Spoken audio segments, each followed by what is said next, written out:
And one of them was an 88-year-old woman who was with a walker who was blind, essentially. I mean, she could see shadows, but basically she couldn't really see. And it was incredible. I'll give her points. Boy, she's pretty gutsy for that age and that condition. And she came and had a wonderful time.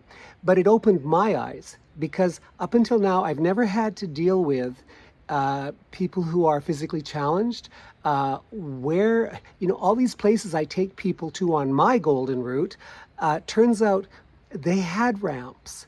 There were escalators, there were elevators, there were ways you could get around, but I had never noticed them before until I had someone who needed them. And I do have to say this country has made an amazing effort in the time I've been here. Now the stations all have some form of elevator system or escalator system to the platforms, which didn't exist when I first arrived here.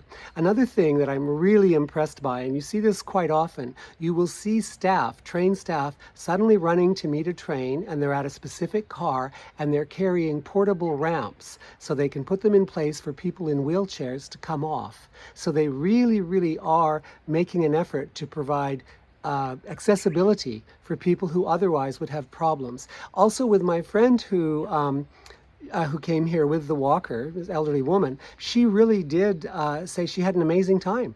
She said it was a lot less daunting than she had expected, and partly because the people themselves really do go out of their way to help.